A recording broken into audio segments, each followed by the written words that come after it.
welcome to Education First Official. I hope बच्चों की you all are well and you are doing a great work at home.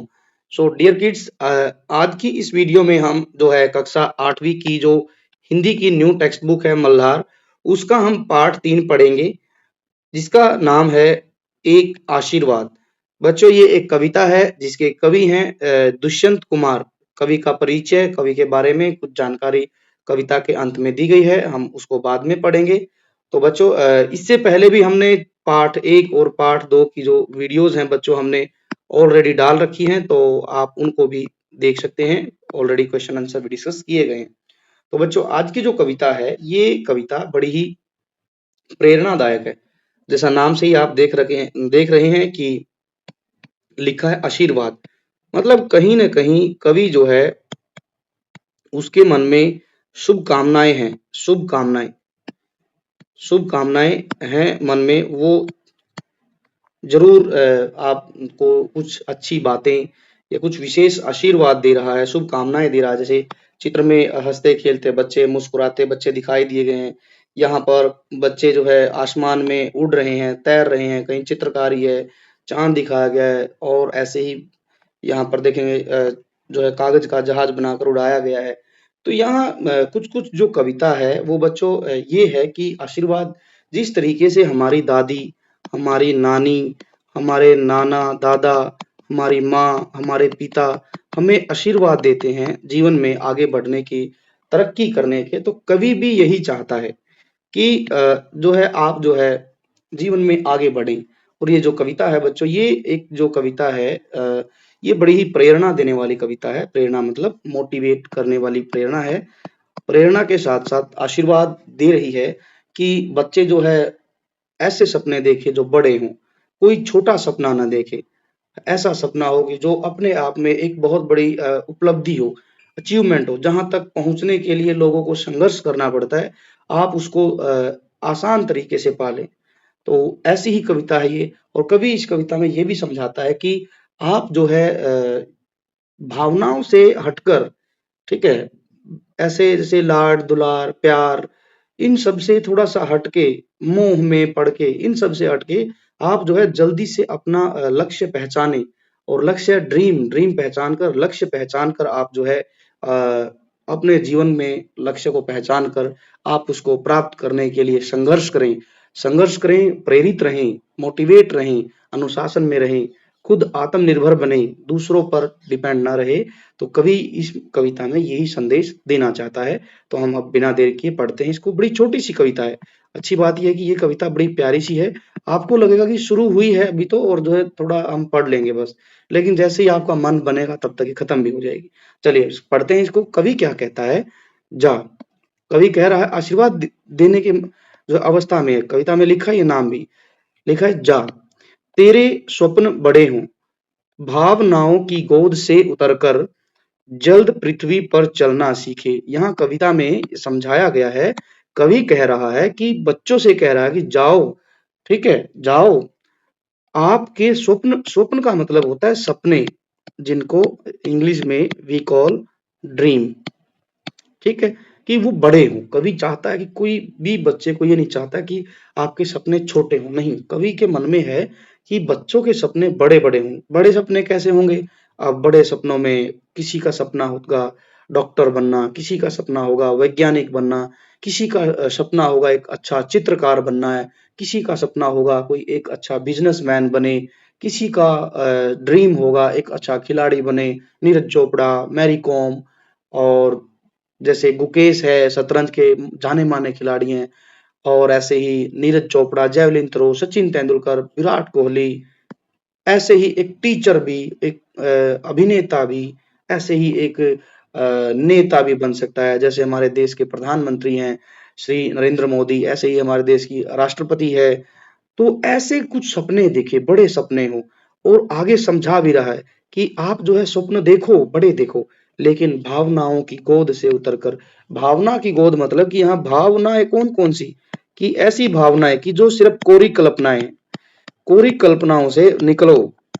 कवि कहता है कि कोरी कल्पनाओं से निकलो, सिर्फ ख्वाब देखो नहीं, उनको पूरा करने के लिए आप जो है अब जो क्या करो, जमीन पर उतरो, धरातल पर आओ, जल्द ही पृथ्वी पर चलना सीखो।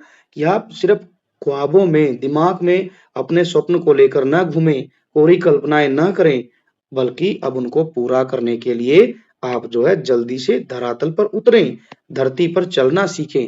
उनके लिए आप जो है गंभीर गंभीर या कठोर परिश्रम करें और कुछ बड़े स्टेप लें। कवि ये चाहता है कि जो चीजें मुश्किलें लगे उन्हें पाने की जिद करो, सिर्फ आसान चीजों से संतुष्ट मत हो। जैसे हमारे देश के एक बहुत महान राष्ट्रपति हुए जिनका नाम है कलाम जी, अब्दुल कलाम, डॉक्टर एपीजे अब्दुल कलाम।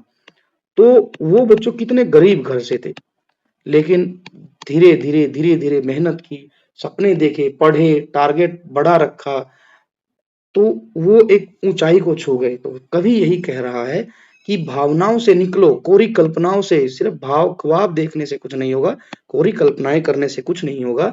जल्द ही जल्द आप जो है पृथ्वी पर चलना सीखो। पृथ्वी पर चलने से मतलब है कि आप जो है जल्दी से अपने टारगेट को डिसाइड करके उसको पाने के लिए कठोर मेहनत करो। आगे लिखा है, चांद तारों सी अप्राप्य सच्चाइयों के लिए। अप्राप्य का मतलब होता है जो प्राप्त नहीं हो सकता, लेकिन कवि कहता है कि नहीं हो सकता। लेकिन कवि क्या समझाता है कि चांद तारों सी अप्राप्य ऊंचाइयों के लिए। आपने देखा होगा कि चांद तारे कहाँ हैं, बहुत ऊंचे हैं, ठीक है, बहुत ऊंचाई पर है, और वो क्या है, वो पाने भी मुश्किल है।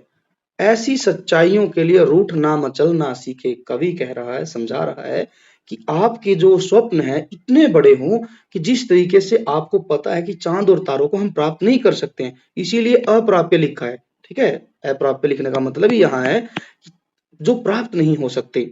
ठीक है, तो चांद तारों सी अप्राप्य सच्चाइयों के लिए ऐसे सपने देखने जो चांद तारों की तरह से बहुत ऊंचे हो, जिनको पाना कठिन हो। सच में आपको लगे कि हाँ, इसको पाना कठिन है, लेकिन उनको पाने के लिए रूठना सीखो, मचलना सीखो। मचलना मतलब कि आपके मन में मचलन पैदा हो जाए, आपके मन में अपने ड्रीम के लिए जो है कुछ ख्वाब के लिए आप मचल उठें, आपके मन में एक आग पैदा हो, आपके अंदर एक स्पिरिट पैदा हो कि आप उन चांद तारों की ऊंचाइयों वाले स्वप्नों को पूरा कर सके, प्राप्त कर सके। ठीक, आगे चलते हैं। आगे क्या लिखा है, हंसें। कवि कह रहा है कि जीवन में आप खुलकर हंसना सीखें, जीना सीखें, साथ में मुस्कुराना भी सीखें, और जीवन में गाएं। गाने का मतलब यहाँ है कि ऐसा नहीं कि माइक लेके और रोड पे खड़े होकर गाने लग जाएं, नहीं। यहाँ है कि आप अपने जीवन में उत्साह के गीत गाएं, उत्साह हो, आपके मन में उमंग हो, आपके मन में जोश हो। कवि ये गीत गाने की बात कर रहा है। ऐसा नहीं हो कि आप अपने सपने को देखकर निराश हो जाए, आपको लगे कि सपना तो बड़ा हो गया लेकिन मेहनत उसके बराबर नहीं है, और आप निराश हो गए। आप जो है हतोत्साहित हो गए। हतोत्साहित का मतलब होता है कि आप जो है बहुत ही नाराज हो गए। एक मिनट बच्चों, हतोत्साहित, ठीक है, निराश, उदास हो गए, दुखी हो गए। ठीक है, ऐसे नहीं करना है। हमने तरंगे गानी है, गीत गाने हैं। कैसे गीत होने चाहिए हमारे मन में, उत्साह के हो, उमंग हो, हमारे मन में जोश हो, ऐसे गीत गाने हैं। और कभी भी अपने स्ट्रगल को देखकर कभी आपको लगे कि नहीं मेरी हिम्मत टूट गई है, तो हमें थकना नहीं है, उस टाइम भी मुस्कुराना है, और जीवन में जो है अपने मुकाम तक पहुंचने के लिए सदैव हंस के हमने प्रयास करने हैं। आगे क्या समझा रहा है कवि, कवि ये कहता है कि जीवन को बोझ न समझो। ठीक है, जो आप अपने जीवन को ये मत मानो कि जीवन हमारा बोझ बन गया है, बल्कि आपको हर स्थिति में मुस्कुराना है, खुश रहना है। यदि आप अपने जीवन में लक्ष्य की प्राप्ति करते समय विफल भी हो गए हैं, तो फिर भी उठना है, उठने के बाद आगे बढ़ना है और मेहनत के साथ, और ऐसे ही जोश के गीत गाते हुए आपने आगे बढ़ना है। हर दिए की रोशनी देख कर ललचाएं। जिस तरीके से दिया होता है, दिए की रोशनी होती है, दिए की रोशनी लाख आंधियां आ जाए, ठीक है, आंधियां आ जाए, तूफान आ जाए, लेकिन घबराता नहीं है दिया। उसकी रोशनी फिर भी जो है आंधी तूफान आने पर भी बुझने तक भी पहुंच जाती है, लेकिन फिर से दिया जो है रोशन हो उठता है। ऐसे ही हमने करना है कि हम दिए की भांति, दिए की रोशनी की भांति, यदि हम एक दो बार विफल भी हो गए, नहीं फिर भी हार नहीं माननी है। हमने दिए के प्रकाश की तरह से फिर से उठना है, फिर अपनी लौ को जलाना है और उस दिए को देखकर हम भी ललचाएं। किस तरीके से ललचाएं? अपनी सफलता के लिए, अपने लक्ष्य को प्राप्त करने के लिए, लक्ष्य को प्राप्त करने के लिए हम भी ललचाएं, उंगलियां जलाएं, उंगली जलाएं, अपने पैर पर खड़े हों, जा तेरे स्वप्न बड़े हो, जा तेरे स्वप्न बड़े हो। कवि कह रहा है कि दिए की रोशनी की तरह हम भी उठें, विफल होंगे कोई बात नहीं, फिर से उठेंगे, फिर से नई मेहनत करेंगे और तेज जो है प्रयास करेंगे। उंगलियां जलाएं, उंगलियां जलाने का मतलब यहाँ बच्चों ऐसा नहीं है कि दिए के ऊपर उंगली रख ले, नहीं। उंगली जलाने का मतलब ये है कि आप जो है मेहनत करें, दोबारा से मेहनत करें, मेहनत करें, मेहनत करें, ठीक है? और अपना जो है दिमाग लगाएं, ठीक है? और ज्यादा मेहनत करें, हार्ड वर्क करें। उससे क्या होगा कि अपने पाँव पर खड़े हो, ठीक है? और कहता है कवि कि किसी के सहारे नहीं बैठना है, ठीक है ना? सहारे नहीं बैठना है, ठीक है? अपने पाँव पर खड़ा होना है। अपने पाँव पर खड़े होने का मतलब है कि हमें आत्मनिर्भर बनना है। जैसे मोदी जी कहते हैं कि हमारा भारत क्या है? आत्मनिर्भर भारत है, ठीक है? हम अब किसी पर डिपेंड नहीं है। मोदी जी भी यही कह रहे हैं कि हमें आत्मनिर्भर बनना है। हर एक छोटी चीज के लिए हम किसी दूसरे देश पर डिपेंड नहीं रहेंगे। हम जो है अपने बलबूते खड़े होंगे, अपने पाँव पे खड़े हों। और कवि कह रहा है अंत में कि जा तेरे स्वप्न बड़े हों। यहाँ अंत में कवि के कहने का तात्पर्य बच्चों ये है कि कवि दोबारा से आपको शुभकामनाएं दे रहा है कि आप प्रयास कीजिए, सपने देखिए, जोश और उमंग के गीत गाइए, दिए से प्रेरणा लीजिए। दीपक जो है जलता रहता है, प्रयास आंधी आती है, प्रयास करती है बुझाने की, लेकिन दिए की बाती बुझने की कगार पर पहुंच जाती है, लेकिन फिर से एकदम अचानक से जल उठती है। ऐसे ही कवि कह रहा है कि ऐसे ही दिए से सीख लेकर मेहनत कर, उंगलियां जला। उंगलियां जला मतलब कि ज्यादा मेहनत कर, इन हाथों से ऐसे काम कर, ऐसे नेक काम कर, हार्ड वर्क कर इन हाथों से कि तू खुद को आत्मनिर्भर बना पाए, अपने पैरों पर खड़ा हो पाए। और फिर कह रहा है जा तेरे स्वप्न बड़े हो, जा तेरे स्वप्न बड़े हो। कवि का कहने का मतलब यही है कि एक बार फिर से कि आप जाओ और जो है आप जो है जीवन में सफल हो। मेरी ये शुभकामनाएं। तू सपने देख बड़े, और उनको पाने के लिए बहुत मेहनत कर। ऊंचे सपने देख, ऊंचे सपने देख और बड़ा बनने का आशीर्वाद कवि यहाँ पर दे रहा है। फिर से अब हम एक बार, आई होप कि बच्चे कविता आप लोगों को अच्छे से समझ आ गई होगी। हम अब इसको जल्दी जल्दी से एक बार फिर से पुनः पढ़ लेते हैं, क्या समझाया कवि ने, और फिर हम इसके प्रश्न उत्तर की बात करेंगे। कवि ने लिखा है कि जा तेरे स्वप्न बड़े हों, भावनाओं की गोद से उतरकर जल्द पृथ्वी पर चलना सीखे। चांद तारों सी अप्राप्य सच्चाइयों के लिए, कि जैसे चांद और तारे हैं उनको कोई नहीं प्राप्त कर सकता, लेकिन फिर भी ऐसे सपने देख, ठीक है? कि जिसको ऐसे सपने देखकर आपको लगे कि हाँ सच में मैंने कोई ऐसा काम किया है कि जैसे मैंने चांद को प्राप्त कर लिया है, या फिर मैंने तारों को जो है प्राप्त कर लिया। इतने बड़े सपने देखने। रूठना मचलना सीखे। और जो है किसको देख के रूठना मचलना? ऐसे नहीं कि माँ ने कोई चीज नहीं दिलाई, पिताजी ने नहीं दिलाई तो हम हट कर बैठे, वो वाला हट नहीं।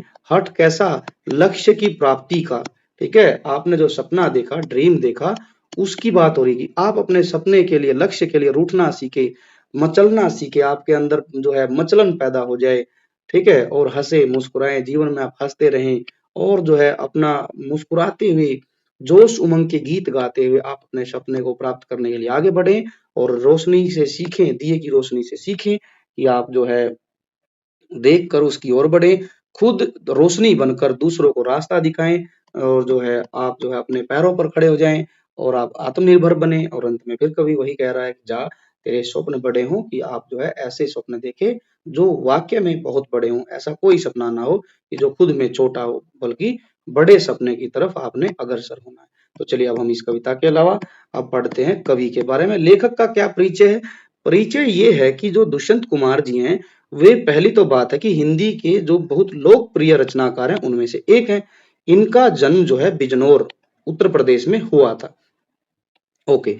बहुत कम समय में ही इन्होंने हिंदी साहित्य को विविध पूर्ण जो है रचनाओं से बिल्कुल समृद्ध कर दिया। विविधता का मतलब होता है कि अनेक रचनाएँ लिखी इन्होंने, अनेक रचनाओं में इन्होंने कह सकते हैं जैसे कविताएँ हो गई, कहानियाँ हो गई, ठीक है? गज़ल हो गई, इन्होंने बहुत सारी गज़लें भी लिख रखी हैं और इसके अलावा हर एक कवि, लेखक उपन्यास भी लिखता है और भी यात्रा वृत्तांत भी लिखते हैं, तो ढेर सारी चीज़ें इन्होंने लिखी।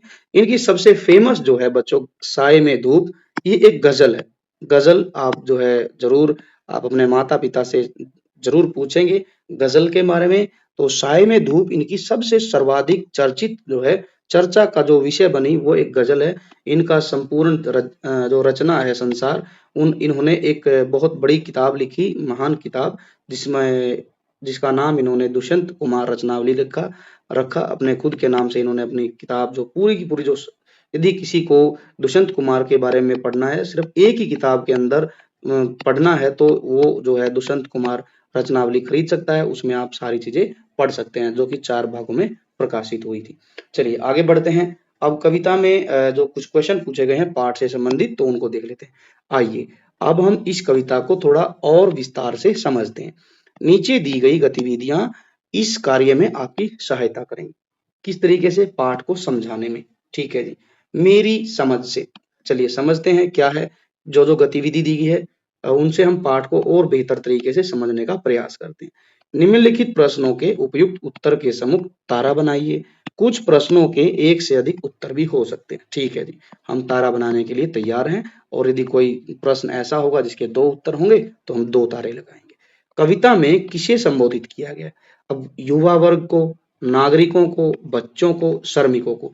ये जो कविता है बच्चों ये आप लोगों से संबंधित है। आप छोटे-छोटे बच्चे जो देश का भविष्य है, कल आने वाले भविष्य में आप ही कोई डॉक्टर बनेंगे, इंजीनियर बनेंगे, कोई शिक्षक भी बनेगा। हो सकता है आप लोगों में से कोई नेता, अभिनेता और भी कोई बड़ी उपलब्धि प्राप्त कर सकता है। तो ये कविता जो है डेडिकेटेड है बच्चों को, कवि बच्चों को आशीर्वाद दे रहा है कि आप जाइए, बड़े स्वप्न देखिए और जो है बड़े स्वप्न देखकर देश को आगे बढ़ाइए। दूसरा प्रश्न, तेरे स्वप्न बड़े हों। इस पंक्ति में स्वप्न का क्या आशय है? स्वप्न का मतलब है यहाँ पर कि आपके जो है लक्ष्य बड़े हों। स्वप्न का मतलब वो नहीं कि जो आप रात को देखते हो, है ना? जैसे हम बात करें डॉक्टर अब्दुल कलाम जी ने कहा था या फिर मुझे एक श्योर आप बच्चों चेक भी कर लेंगे। एक लाइन आई थी कि सपने वो नहीं हैं जो हमें रात में दिखाई दे, है ना? रात में दिखाई दे। कुछ इसी तरीके की कोटेशन है बच्चों। ठीक है, तो आप चेक भी कर सकते हैं एक बार इंटरनेट से। मुझे श्योर है 100% मैं श्योर हूँ कि अब्दुल कलाम जी की थॉट है, बट आप एक बार इसको चेक भी कर लेंगे, नेट से भी चेक कर लेंगे। तो उन्होंने कहा है सपने वो नहीं है जो आप रात को दिखाई देते हैं आपको, वो नहीं है सपने। सपने वो हैं जो आपको रात को सोने नहीं दे। तो वो किस सपने की बात कर रहे हैं? लक्ष्य की बात कर रहे हैं। आपके जीवन में क्या टारगेट है? आप क्या बनना चाहते हैं? तो कवि भी उसी सपने की बात कर रहा है कि आपका टारगेट क्या है? कल्पना की उड़ान भरना नहीं, कवि सिर्फ कल्पना तक जो है सीमित नहीं है। वो कहता है कि कल्पना को जो है यथार्थ बनाना है। यथार्थ मतलब कि एक तो होता है कोरी बातें करना और एक बिल्कुल जमीन पर उतार देना उसको बोलते हैं यथार्थ। आकांक्षाएं और रुचि रखना नो। बहुत सी उपलब्धियां पाना ये भी नहीं है। कवि कहता है कि बड़े लक्ष्य निर्धारित करने हैं आपने। ठीक है, सिर्फ आकांक्षाएं मन में इच्छाएं नहीं रखनी है, रुचियां नहीं रखनी है। ठीक है, शौक के लिए नहीं करना है कोई काम। उसको इतनी ऊंचाई पर लेके जाना है कि लोग आपको नजरें उठा के देखे कि हाँ इसने ये काम करके दिखाया। तो स्वप्न का संबंध यहाँ से है कि बड़े लक्ष्य निर्धारित करने से। आगे बढ़ते हैं। उंगली जलाए पंक्ति में उंगली जलाने का भाव क्या है? चुनौतियों को स्वीकार करना, प्रकाश का प्रसार करना, ठीक है, अग्नि के ताप को अनुभव करना। नहीं, ये तो बिल्कुल नहीं है। कष्टों से नहीं घबराना। अब यहाँ उंगली जलाने का मतलब बच्चों ये हो सकता है कि चुनौतियों को स्वीकार करें, पहली बात। दूसरा ये भी हो सकता है कष्टों से हमें नहीं घबराना है। ठीक है, ऐसा नहीं है कि यहाँ जैसे सपोज दैट कि यहाँ दिया जल रहा है, ठीक है, और दिया जल रहा है और आपने क्या किया, दिया दिखाई दिया और आपने जो है हाथ हटा लिया। नहीं, दिए के ऊपर उंगली जलाने का मतलब है कि कष्ट आना तो उससे घबराना नहीं है बल्कि चुनौतियों को स्वीकार करना है। इसके 2 उत्तर होंगे। आगे बढ़ते हैं। अपने पांव पर खड़े हों पंक्ति का क्या आशय है? अपने पांव पर खड़े होना मतलब इसका मतलब है कि हमें खुद पर डिपेंड होना है, आत्मनिर्भर बनना है। ये हो सकता है कि आपके समूह में साथियों ने अलग उत्तर चुने हों। अपने मित्रों के साथ चर्चा कीजिए कि आपने उत्तर क्यों चुने। देखो, अपने पाँव पर खड़े होने का मतलब होता है बच्चों कि हम खुद स्वयं खुद से अपना काम करना सीखे, काम करना सीखे। ये जो है काम करना सीखे, यहाँ कम ये कविता की पंक्तियां ये बता रही। आगे बढ़ते हैं, अब मिलान करना है। मिलकर करें मिलान। ठीक है जी, करेंगे मिलान। कविता में से चुनकर कुछ पंक्तियां स्तंभ अ या स्तंभ एक में दी गई है। ये है स्तंभ एक। स्तंभ को बोलते हैं कॉलम, कॉलम। और ये कॉलम बी है। एक कॉलम में तो कविता की पंक्तियां दी गई है, बी कॉलम में उनका अर्थ दिया गया दूसरे कॉलम में। तो हमें आपस में मैच करना मिला। जैसे क्या लिखा है, भावनाओं की गोद से उतरकर जल्द पृथ्वी पर चलना सीखे। इसका मतलब है, कवि कह रहा है कि आप जो है भावनाओं में न बहें। ठीक है, आप जो है अब छोड़ दीजिए बच्चों, अब आप बड़े हो गए हो, आप जो है मोह में, मम्मी के प्यार दुलार में, ठीक है, और इन सब में न पड़ के आप क्या करना है, वास्तविकता का सामना करो। कब तक आपको आपकी माता पिता सामने बिठाकर खाना खिलाते रहेंगे, ठीक है, वो काम नहीं चलेगा। अब आप बड़े हो गए हैं, आपको अपने ड्रीम खुद तय करने हैं। तो इसके लिए आपको भावनाओं में न बहकर वास्तविकता का सामना करना है। हर दिए की रोशनी देख कर ललचाए। इसका मतलब ये है बच्चों कि असंभव से लगने वाले लक्ष्य के प्रति, एक मिनट, हाँ ठीक है, ललचाना यही होगा। असंभव से लगने वाले लक्ष्यों के लिए हठ और प्रयास करना। चांद तारों, चांद तारों सी ललचाएं बच्चों, ये नहीं, इसको हम इसके साथ नहीं मैच करेंगे, इसको हम पहले वाले के साथ मैच करेंगे। विविध ज्ञान की प्राप्ति के लिए आकृष्ट होना, उसे पाने का ललक करना। ललक करना मतलब ललचाना होता, तो दूसरे को हम पहले के साथ मैच करेंगे। अब तीसरा बढ़ते, चांद तारों सी अप्राप्य सच्चाइयों के लिए रूठना मचलना सीखे। ये है इसका सही उत्तर, तीसरे को चौथे के साथ। चांद तारों सी प्राप्त सच्चाई मतलब कि कोई भी काम, ऐसा काम जो बिल्कुल असंभव काम है, तो असंभव लगने वाले लक्ष्य के लिए हठ करना और प्रयास करना। हंसें मुस्कुराएं गाएं मतलब सपनों को आनंद और मुस्कुराहटों में बदलें। कठिन परिश्रमों से अपना मनोबल बनाए रखें। ठीक है, हमें कठिन परिश्रम करना है और साथ ही साथ अपने मनोबल को, अपनी हिम्मत को टूटने नहीं देना है। अब आगे बढ़ते हैं, कविता की जो पंक्तियां हैं उन पे अब हमें चर्चा करनी है। कविता की कुछ पंक्तियां नीचे दी गई हैं, देख लेते हैं, उनका जो है अर्थ लिखना है। चलिए ठीक है, लिखेंगे जी। क वाली कविता की पंक्ति क्या कह रही है कि जा तेरे स्वप्न बड़े हों। इस कविता की पंक्ति का क्या अर्थ है, कवि ये जो है पूछना चाह रहा है। ठीक है, तो हम यहाँ लिखेंगे बच्चों की कविता में इस पंक्ति का अर्थ है, क्या अर्थ है, कवि कहता है कि बच्चे जो है क्या करें, बड़े सपने देखें, बड़े सपने देखें।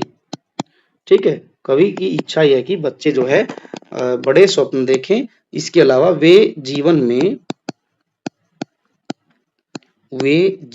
में कुछ बड़ा करने, कुछ बड़ा करने की क्या रखें, इच्छा रखें, इच्छा रखें। ऊंचे लक्ष्य बनाएं, ऊंचे लक्ष्य बनाएं। और क्या करना है, उन्हें पाने की कोशिश करनी है, उन्हें पाने का प्रयास करें। इसीलिए कवि कहता है कि जा तेरे स्वप्न बड़े। ये पहली लाइन का अर्थ है। आगे क्या दिया गया है कि जल्द पृथ्वी पर चलना सीखे। इसका उत्तर हम बच्चों ऊपर लिख देते हैं यहाँ पर, जल्द पृथ्वी पर चलना सीखे। इसका मतलब ये है कि कवि समझाता है, क्या समझाता है कवि, कि बच्चों को केवल कल्पनाओं में, एक मिनट, कल्पनाओं में जीवन नहीं बिताना है, बल्कि ठीक है, धरती की मतलब बल्कि धरती की सच्चाई को समझना है।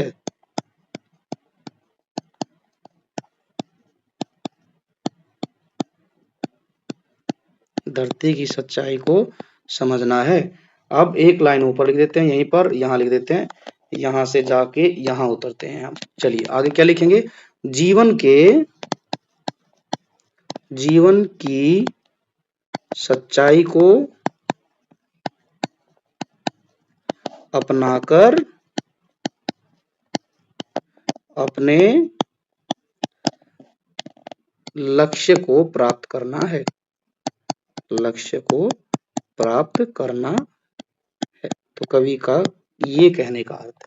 आगे है, चांद तारों सी अप्राप्य जो है सच्चाइयों के लिए रूठ ना मचलना सीखे। कवि यहाँ चाहता है, कवि चाहता है, क्या चाहता है कि बच्चे जो है, बच्चे क्या करें, बच्चे बहुत बड़े सपने देखें, बहुत बड़े एवं ऊंचे सपने देखें, ऊंचे सपनों को पाने की जिद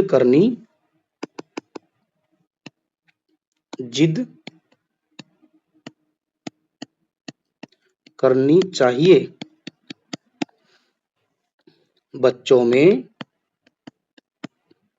सपनों को पूरा करने के करने की लगन होनी चाहिए। अब आगे बढ़ते हैं। अब है अनुमान और कल्पना। अपने समूह में मिलकर चर्चा कीजिए। कविता में सपनों के बड़े होने की बात की गई है। आपके अनुसार बड़े सपने कौन कौन से हो सकते हैं और क्यों? अब यहाँ बच्चों ये क्वेश्चन जो है बच्चों बिल्कुल ओपन एंडेड क्वेश्चन है। अब यहाँ जो बात की गई है वो बात ये है कि आपको सपने जो देखने हैं उनमें आपने ये बताना है कि कौन से सपने बड़े हो सकते हैं। मेरे हिसाब से जैसे बच्चों मैं लिख पाऊंगा जैसे डॉक्टर बनना, ठीक है, कोई एक बहुत बड़ा वैज्ञानिक बनना, ठीक है। इसके अलावा जो है बात की जाए शिक्षक बनना, ठीक है, और नेता बनना, ठीक है, और इसके अलावा बच्चों एक अच्छा सफल व्यवसायी बनना भी, ये सब जो है और भी आप लिख सकते हैं, खिलाड़ी भी हो सकता है, ठीक है। तो ये सब बड़े सपने हो सकते हैं किसी हर एक जो भी इस धरती पर है, जीव है या फिर इंसानों की बात की जाए, जो भी कोई एक सपना देख रहा है वो उसके लिए अपने आप में बड़ा है। क्यों है? क्योंकि मान के चलिए डॉक्टर बनना किसी का सपना है, तो वो इसलिए है क्योंकि वो चाहता है कि वो दूसरों की मदद करे। बीमार आदमी जो देखता है तो किसी को वो कोई भी लड़का है या कोई जीवन में ऐसी घटना हुई है कि जिसने उसको अंदर से स्पार्क दी कि मुझे डॉक्टर ही बनना है, ठीक है, उसके परिवार में कोई ऐसी घटना हो गई जिससे उसको लगा है कि नहीं, यदि मैं डॉक्टर होता तो मैं किसी की जान बचा सकता था, ठीक है, तो इस उस चीज को उसने स्पार्क किया, उसको पुश किया, मोटिवेट किया, तो वो डॉक्टर बनेगा। साइंटिस्ट बनना क्यों जरूरी है? क्योंकि भाई उस किसी बच्चे को लगा होगा कि नहीं, यदि मिला होगा किसी साइंटिस्ट से, जैसे हमारे देश के इसरो सेंटर है, इंडियन स्पेस रिसर्च ऑर्गेनाइजेशन, कोई वहां गया हो, साइंटिस्ट को देखा हो, जैसे अब हमने चंद्रयान 2 भेजा था, ठीक है, चंद्रयान 3 भेजा, ठीक है, आदित्य L1 भेजा हमने, ठीक, तो ये किसी ने तो बनाए हैं बच्चों। गगनयान भेजा अभी हमने, ठीक है, तो हमारे साइंटिस्टों ने, वैज्ञानिकों ने ये सब पॉसिबल किया है, तो किसी को तो प्रेरणा मिली ही होगी कि मैं भी ऐसा बनूं, ठीक है, और मैं भी जो है एक साइंटिस्ट बन के कोई ऐसा जो है मिशन देश का जो है शुरू करूं जिसमें एक नाम हो, देश का नाम हो, ठीक है। शिक्षक क्यों बनना चाहता है? हो सकता है किसी शिक्षक को देखकर बच्चा मोटिवेट हुआ है कि किसी को देखकर पढ़ाना उसको अच्छा लगा हो, उसको लगा है कि नहीं यही प्रोफेशन बहुत अच्छा है। नेता बनना किसी को अच्छा लगा है, जैसे हमारे प्रधानमंत्री जी हैं, ठीक है, तो ये कहाँ गुजरात से चल के आए, आज दिल्ली में बैठते हैं, देश विदेश में भारत का नाम है, ठीक है।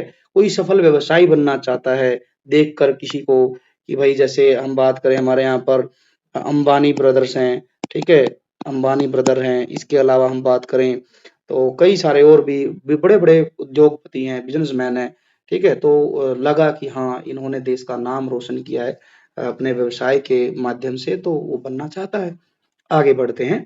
ख प्रश्न, हर दिए की रोशनी देखकर ललचाएं उंगलियां जलाएं पंक्ति में सपनों और लक्ष्यों को पूरा करने की ललक की बात की है। ललक के साथ और क्या क्या होना जरूरी है? ललक का मतलब होता है बच्चों की जबरदस्ती, एक जबरदस्त इच्छा होनी चाहिए अपने सपनों को पाने के लिए। ललक का मतलब होता है, ललक मतलब लालसा। और कैसी लालसा? इच्छा, इच्छा लालसा सब पर्यायवाची हैं बच्चों। स्ट्रोंग वाली, ऐसे नहीं कि आज हमारी इच्छा डॉक्टर बनने की थी, कल हम साइंटिस्ट बन गए, अगले दिन हमें आगे नहीं नहीं नहीं हम तो जो है सरपंच बनेंगे, ये सब नहीं, एक ही होनी चाहिए। इसके अलावा बच्चों और क्या क्या होना बहुत जरूरी है? इसके अलावा हमें प्लानिंग करनी है, हमारे हर काम के पीछे प्लानिंग होती है।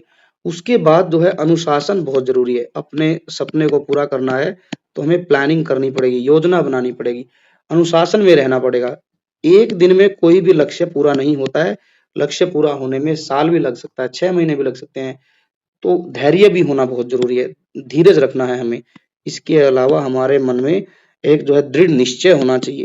दृढ़ निश्चय मतलब डिटर्मिनेशन हमारा बहुत स्ट्रोंग होना चाहिए, तब जाकर जो है इन सब चीजों के साथ यदि हमारी कोई प्लानिंग अच्छी होगी, अनुशासन में रहेंगे, ठीक है, और जो है धैर्य होगा हमारे अंदर, धैर्य मतलब पेशेंस, और हम दृढ़ निश्चयी हैं, बिल्कुल स्ट्रोंग वाला डिटर्मिनेशन है, तो ही हम जो है अपने लक्ष्य के प्रति आगे बढ़ सकते हैं। ठीक है, और बार बार ना, बार बार प्रयास भी करना है, प्रयास तो सबसे जरूरी है। हो सकता है हम पहली बार फेल हो जाएं, जैसे चंद्रयान 2 भेजा था, वो हमारा विफल हो गया, लेकिन हम हारे नहीं, हमारे साइंटिस्टों ने फिर से दम दिखाया और हमने चंद्रयान 3 भेजा, जो कि हमारा सफल हुआ, हम चांद की धरती पर पहुंचे। ठीक है, तो ये सब बड़ी घटनाएं हैं। इसलिए जो है हमारे जीवन में लक्ष्य की प्राप्ति के लिए इच्छा के साथ साथ योजना हमारी होनी चाहिए, प्लानिंग होनी चाहिए, अनुशासन होना चाहिए हमारे काम में, पेशेंस होना चाहिए और स्ट्रॉन्ग डिटर्मिनेशन होनी चाहिए, और बार बार प्रयास करने वाला भी होना चाहिए। ये क्यों क्यों होना चाहिए ये सब? क्योंकि यही वो कुछ की पॉइंट हैं, यही हमारे मुख्य बिंदु हैं, जिनको हम अपने जीवन में मतलब रखेंगे तो हम आगे बढ़ पाएंगे। प्रश्न ग, कल्पना कीजिए कि आपका सपना ही आपका मित्र है, आपका कोई और मित्र नहीं है, बल्कि आपने जो ड्रीम बनाया, सपोज दैट आपने सोचा कि मुझे जो है अब्दुल कलाम के जैसा वैज्ञानिक बनना है, वही वो सपना ही आपका मित्र है। तो आपको उससे बातचीत करनी है, तो आप क्या क्या बातें करेंगे? आपका कोई दोस्त नहीं है, बल्कि आपका सपना ही आपका दोस्त है, तो आप अपने दोस्त से क्या क्या बातें करते हो, वो आपको अपने सपने से ही बातें करनी है। जैसे मैं यहाँ कुछ हिंट लिखता हूँ बच्चों, हो सकता है वो आप लिख सकते हैं। जैसे मैं अपने सपने से क्या कहूंगा, मैं कहूंगा, क्या कहूंगा, मैं जरूर मैं जरूर तुम्हें एक दिन पूरा करूंगा। ऐसे हो सकता है।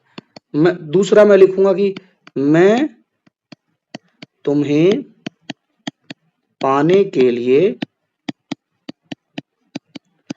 दिन रात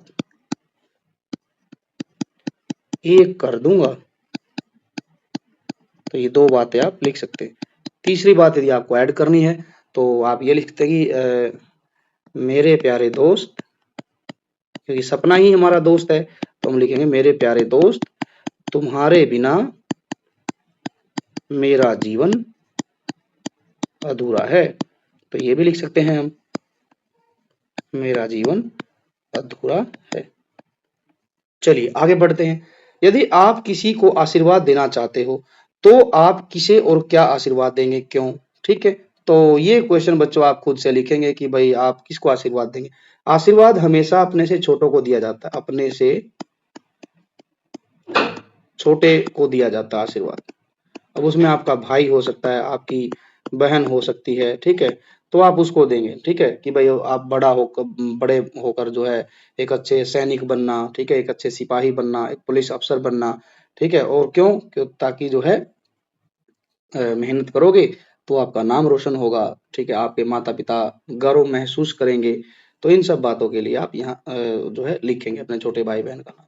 कविता की रचना यहाँ लिखा है, इस कविता में सपने को, एक बार इसको मिटा लेते हैं, सपने को मनुष्य की तरह हंसते और मुस्कुराते गाते बताया गया। सपने को किस तरह से दिखाया गया, मनुष्य की तरह एक्टिविटी करते हुए दिखाया गया कि हंसे मुस्कुराए गाए।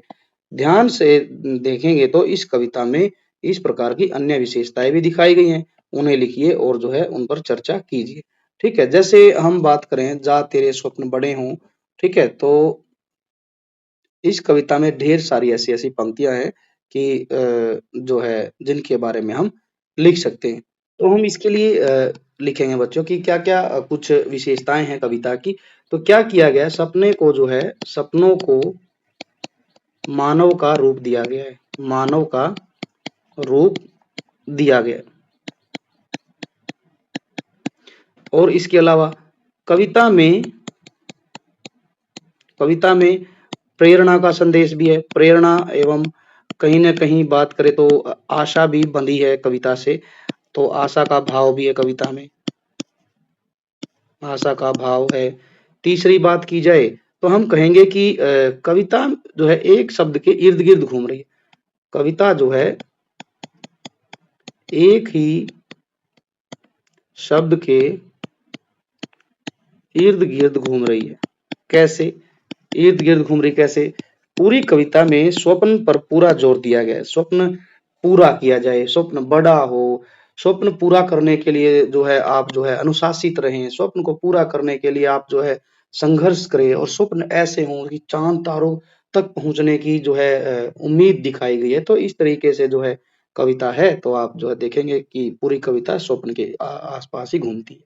अब अगला प्रश्न क्या दिया गया, सृजन। सृजन में क्या-क्या लिखा गया? इस कविता के आरंभ में एक ही संज्ञा शब्द है, वो है स्वप्न। स्वप्न जो है बच्चों संज्ञा शब्द है।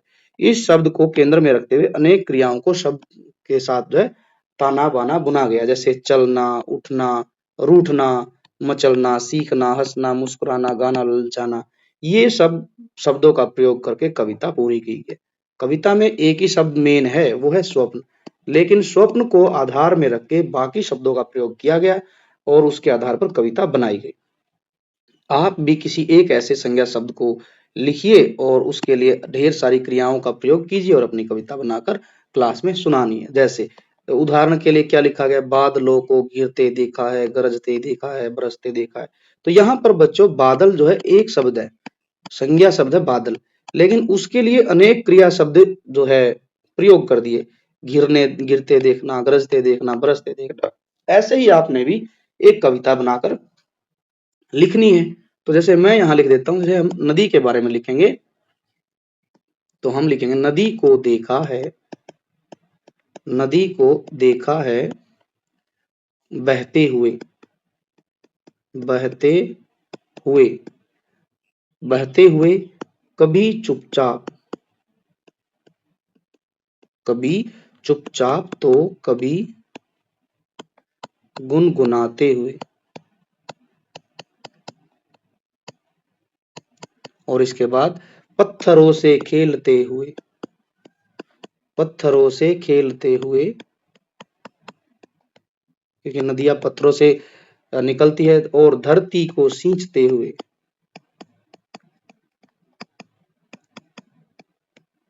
फिर क्या है, सींचते हुए के बाद कभी कभी गुस्से बच्चों के संग हंसते हुए, बच्चों के संग हंसते हुए। फिर लिखेंगे हम यहाँ पर कभी कभी गुस्से में भी बहते हुए, क्योंकि कभी जब नदी में पानी ज्यादा हो जाता है, बारिश ज्यादा हो जाती है, तो सारा पानी जो है जब आता है तो नदी का जो गति है, वेग है, वो तेज हो जाता है, तो नदी ऐसी लगती है जैसे गुस्से में है। कभी कभी गुस्से में भी बहते हुए, सपनों को दूर समंदर तक ले जाते हुए। हम यहाँ लिखेंगे सपनों को दूर समंदर तक ले जाते हुए। तो बच्चों इस तरीके से आप भी कोई अपनी कविता लिख सकते हैं। चिड़िया के बारे में लिख सकते हैं, चिड़िया को देखा है चहकते हुए, नीले अंबर को छूते हुए, तिनकों को चुनते हुए, घोंसलों को सजाते हुए, बच्चों को सुलाते हुए, दाना चुगते हुए और फिर नया सफर में उड़ते हुए। तो इस तरीके से बच्चों आप इस कविता को लिखेंगे। आगे बढ़ते हैं। अब क्या है, कविता का शीर्षक दिया गया है बच्चों एक आशीर्वाद। यदि आपको लगता है कि ये कविता जो है आपके लिए दी जाए कि आपको इसका कोई और शीर्षक लिखना है, एक आशीर्वाद तो कवि ने लिख दिया, लेकिन यदि आपको कहा जाए कि आपको कुछ और शीर्षक रखना है, तो आप क्या शीर्षक रखेंगे? पहली बात। दूसरी बात यह है कि आप वही शीर्षक क्यों रख रहे हैं? तो जैसे मैं इस कविता का शीर्षक लिखूंगा,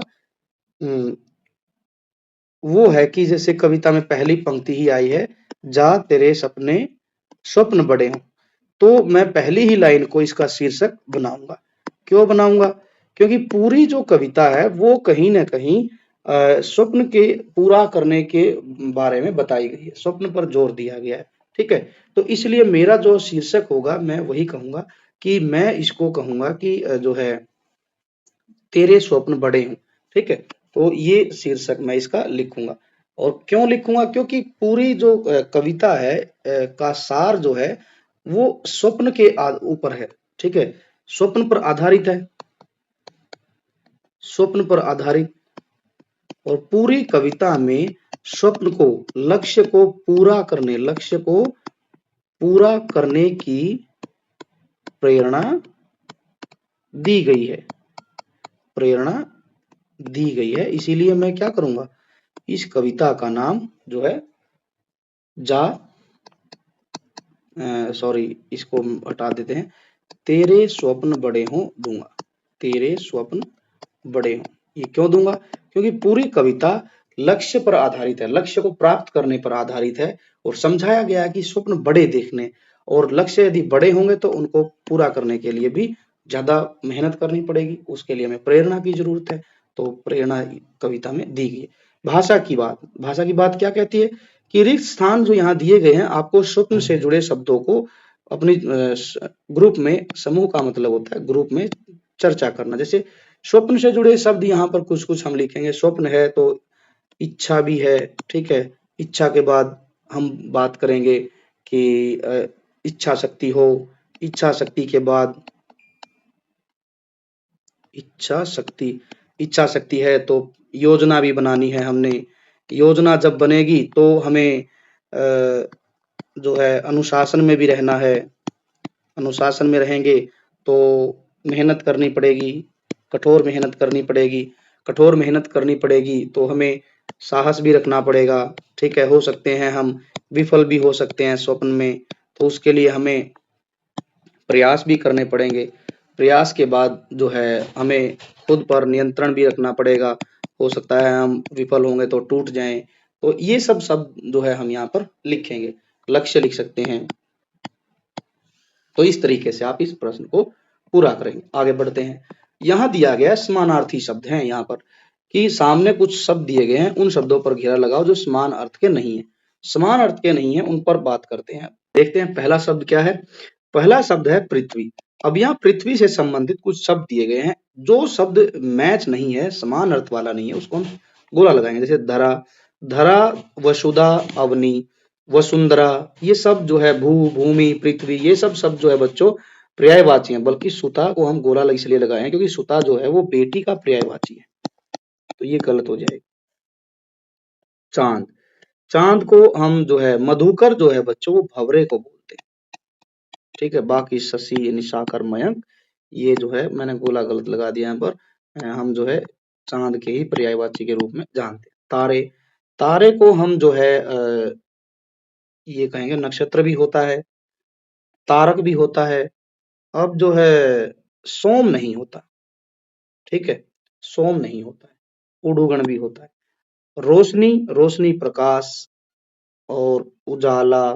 ठीक है, और लालिमा, ये सॉरी ये लालिमा भी होता है पर्यायवाची। तो आलोक नहीं होता। आलोक, एक मिनट बच्चों, आलोक होता है, लालिमा नहीं होगा। लालिमा को हम करेंगे आलोक, तो प्रकाश को बोलते हैं। प्रकाश, आलोक जो है ये दोनों। तो लालिमा जो है वो नहीं होगा। आगे बढ़ते हैं। स्वप्न, स्वप्न का सपना तो है ही, और कल्पना और इच्छा, ये तीनों है। बल्कि यथार्थ तो सच्चाई से संबंधित है, सच से संबंधित है, ये नहीं होगा। इसको हम गोला लगाएंगे। दिया, दिया जो है दीपक, प्रदीप और दीन, ज्योति, ये तीनों मान लेंगे हम, दीन छोड़ देंगे। दीन जो है, जो कोई दुखी होता है उसको बोलते हैं दीन, जिसकी दया भाव बहुत मतलब दीन अवस्था होती है, ठीक है। आगे बढ़ते हैं। आना जाना, आना और जाना दो महत्वपूर्ण क्रियाएं हैं। कक्षा में समूह बनाइए, एक समूह में आना और दूसरे समूह में जाना शब्द से संबंधित आपने कुछ वाक्य बनाने हैं, ठीक है। उनसे आप जो है चार्ट बनाएंगे। ये बच्चों आप 8th क्लास के बच्चे हैं, बड़ा आसान काम है, ये आप खुद से करेंगे, ठीक है। आना और जाना से संबंधित कैसे आप जो है एक ग्रुप आना के शब्द से वाक्य बनाएगा, दूसरा जाना, ठीक है। तो ये सब बच्चों आप खुद से करें, बड़ी आसान से काम है। आगे बढ़ते हैं। डायरी लिखनी है। डायरी हंसते मुस्कुराते गाएं, अपने किसी एक दिन की समस्त गतिविधियों पर ध्यान दीजिए और अपनी डायरी में लिखिए आप दिन भर क्या क्या किए, कब हंसे, कब मुस्कुराए, कब गाए, कब रूठे, कब मचले, ये सब खुद से करने का काम है। तो आप इसे डू इट योरसेल्फ। ये अब आप 8th क्लास के बच्चे हो गए हैं, तो आप खुद से करेंगे। डायरी लिखनी है, दिन भर की गतिविधि। आज चलिए आगे बढ़ते हैं। पाठ से आगे आपकी बात।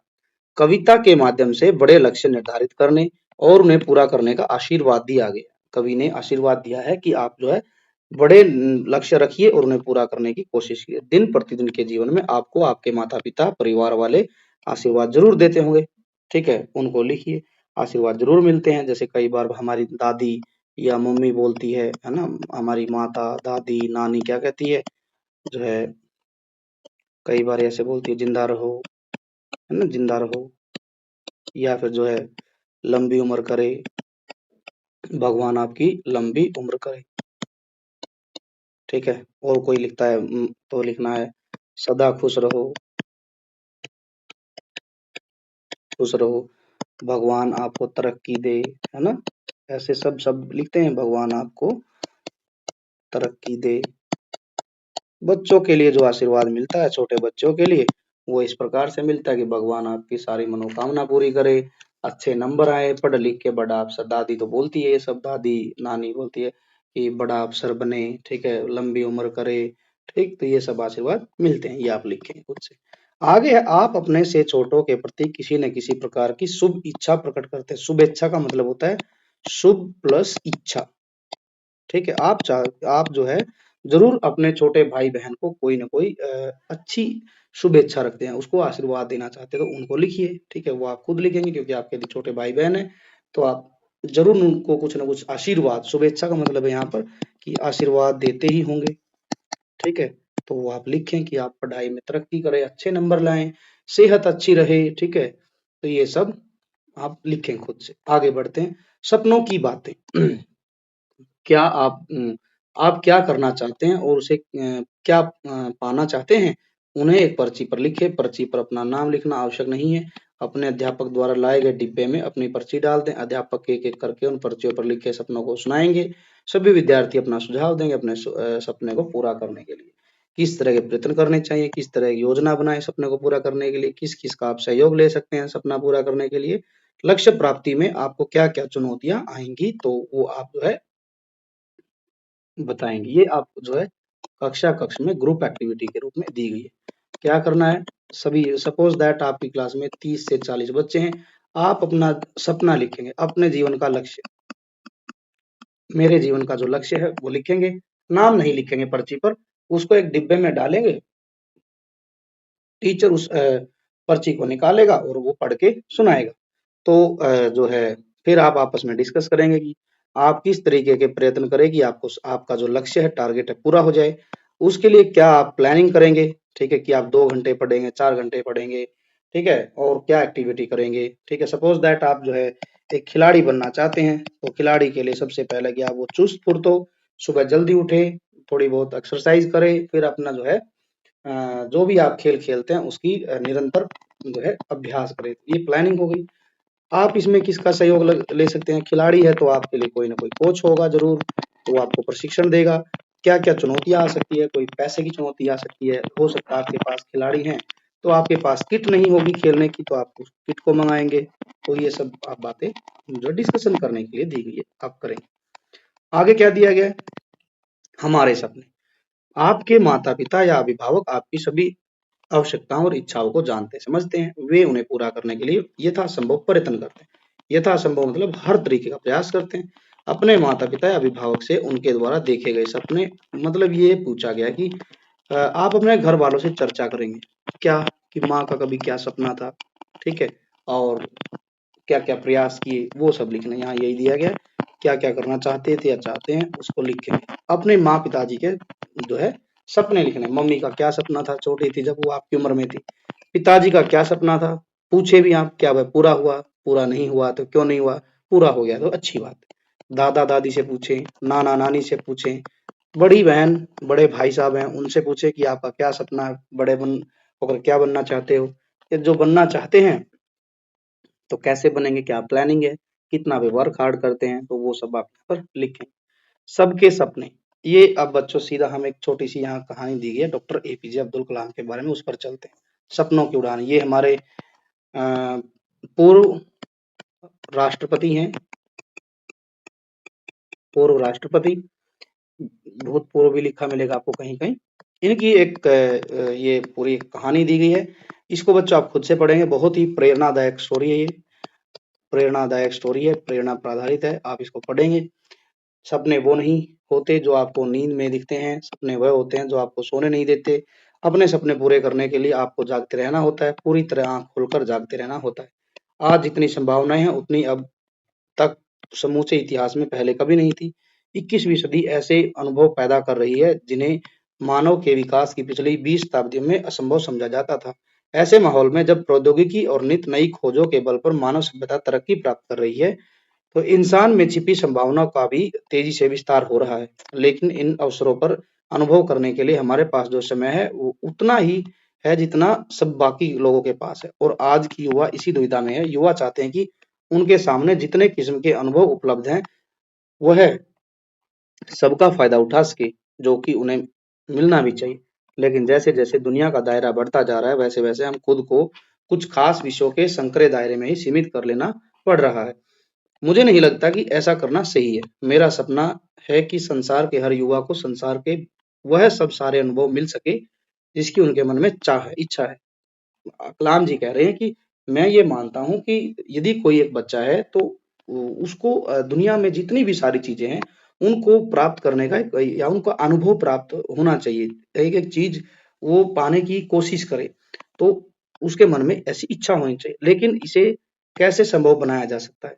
इसे संभव बनाने के दो ही तरीके हैं।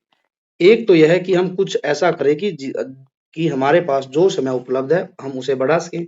दूसरा यह है कि जो हमारे पास समय है हम उतने ही समय में जितना काम कर सकते हैं, जितना कुछ हासिल कर सकते हैं उसकी मात्रा बढ़ा दें। इन दोनों जीवन लक्ष्यों को कैसे प्राप्त किया जा सकता है, किया जाए, यह समझ लेने से दूसरी हर चीज तक पहुंचने के दरवाजे खुद ब खुद खुल जाएंगे। यह वही लंबी छलांग है जिसका मानवता को अब तक इंतजार था और जो हम विकास क्रम में अगले चरण तक पहुंचा सकती है। Doctor APJ Abdul Kalam. अब्दुल कलाम जी का मानना है कि सपने वे नहीं होते जो आप रात को सोते समय देखते हैं, वो नहीं होते। रियल वास्तविक सपने वो होते हैं कि जिनको आपने एक बार जीवन में धारण कर लिया तो वो आपको रातों की नींद उड़ा देंगे। जब तक वो सपने पूरे नहीं होंगे तब तक वो सपने आपको सोने नहीं देंगे। ऐसे चीजों को जो है अब्दुल कलाम जी सपने मानते हैं। उनका मानना है कि वे सपने वास्तविक सपने हैं जो आपको दिन रात बेचैन कर दें उनको प्राप्त करने के लिए। सपने वो हैं जो खुली आंखों से देखे जाते हैं। वो सपने नहीं मानते कलाम जी जो आप नींद में देख रहे हैं, वो तो व्यर्थ है।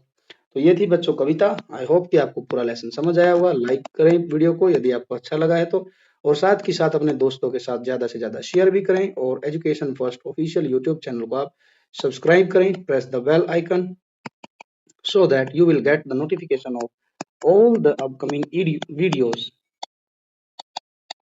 Now we will meet in the next video. Thanks for watching. Take care and bye bye.